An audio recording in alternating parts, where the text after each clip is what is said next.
Hello, magandang tanghali aking mga kababayan diyan. Kayo gahoy, kumusta na? Ayos galang ho kayo?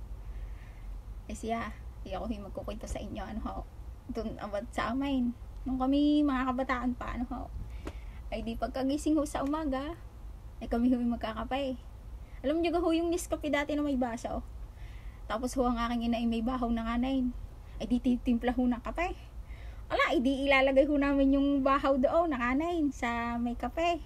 Ay, pagkakasarap, ano ho, talaga namang ayos na ayos ang aming kain eh. Tapos may binanging hawot. Alam niyo gawin yung binanging hawot, ay sa amin huy hawot, ay ewan ko sa inyo. Ang sa iba yata ay, tuyo ang tawag, ay sa amin huy hawot ayaw. Ay, di ko kurit-kuritain. Habang nakain ng bahaw na nilagay sa kape, ay gayon ho kami ng mga bata pa eh. Tapos minsan ho, pag tanghali naman ay di madaming sagay nga ho. Hindi naman ho yung saging na kapitbahay. Ay siguro yung pag saging ho ng kapitbahay ay di wag hihingi ho, ay di ang gagawin di kukuha, ibabangay. Ay di nakasugba doon sa may baga. Alam niyo ho yun. Ay di binanging sagay. Ala, ay paghango ay di itimang-itiman, ay di kakainin. Wari ko ho yung mga ano ko tawag doon? Uling. Ay, nangagsingit sa ngipin. Ay, tapos tatawa sa kausap.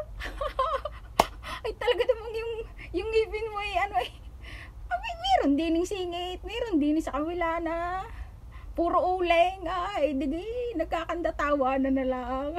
Nagkakantahulog sa pagtawa. Ay, gayon ho kami ng mga bata pa eh. Tapos ho, pagtagbunga ng mga Indian mango, ay nangagakyat. Akala mo yung mga unggoy na nangagsabit doon sa puno ng Indian mango. Gagawin naman ho ng aming lula, ng aming nanay ho ang tawag sa amin eh.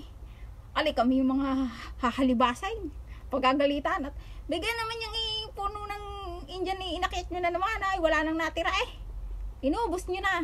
Ay, yung kanamang may bao na kami doong asin sa sanga ng puno ng mangga, ay digay kapkap doon sa sa bunga ng mangga, ay digay nagkakaubos na. Ay Diyos ko po, nakakatuwa talaga naman ng kabataan pa. Ay ewan ko ho sa inyo kung naranasan nyo yung aming mga naranasan gayon. Ay kami huy gayon sa probinsya, ay siya ay pag kukwentahan ko kayo yung sa palaya naman ay napakasaya din siya. Ay siya, magandang tanghali.